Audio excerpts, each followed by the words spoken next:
We are here at Student Counseling Service, and I'm joined by Dr. John Ward, the director. John, hi there. Hi. Thanks for joining us today. Now, you've been at Miami in your role for a little while, or you've been at Miami for a little while. I've been at Miami for about 20 years now. My goodness. And how long have you been director? I've been director for about 5 years. Okay, excellent. Now, when you think back over those 20 years, what has shifted for you when you think about college mental health, but particularly here at Miami? Well, one of the things that has really shifted over the years has been the amount of students that are coming in for services.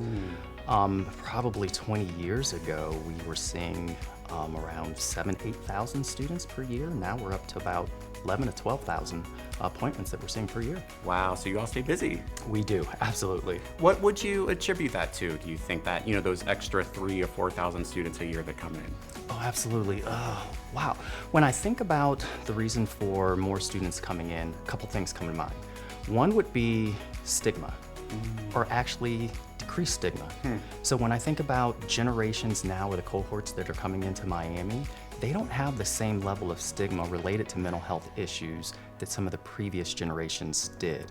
They're talking about it in K-12 schools, they're talking about it amongst their friends, so they're just more free in terms of talking about it. Awareness.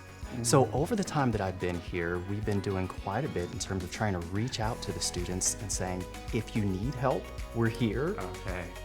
Come get us, tap us on the shoulder.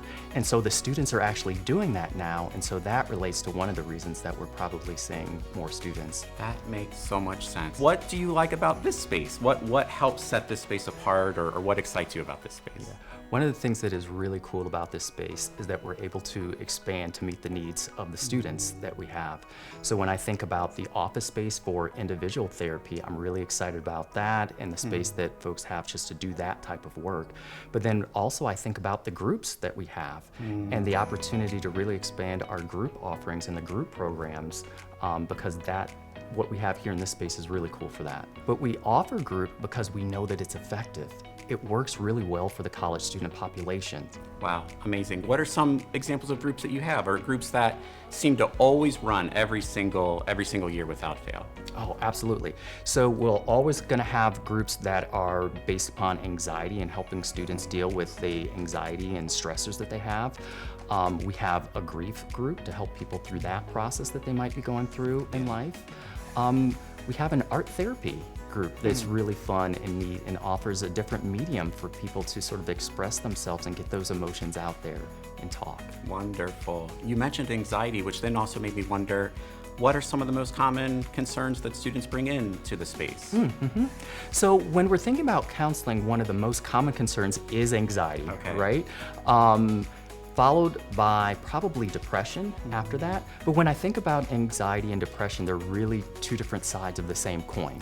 So we oftentimes see students presenting with anxiety or depression related concerns.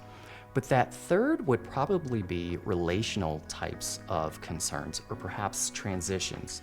So you think about students that might be dealing with issues with their partners or issues coming from their family of origin. So we're going to be supporting students with those types of issues. Or something related to transition. So in our fall semester, those students that might be dealing with intense homesickness.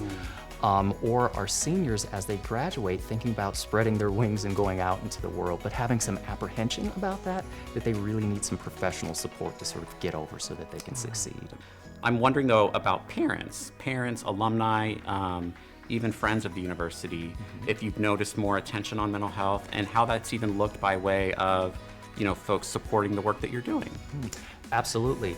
I think that all of those partners and friends that you mentioned have been more aware as those students have been more aware.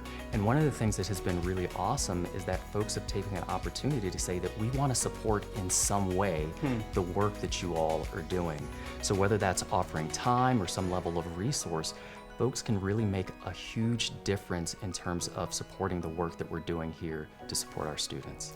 I'm also just, as I'm listening to you, I'm really struck at just how comprehensive the services are that you provide here by way of individual therapy, group therapy, after-hour crisis. It sounds like you do a little bit of everything and that you do it well. And so I thank you for that, and I thank your team for that. It's so important. Absolutely.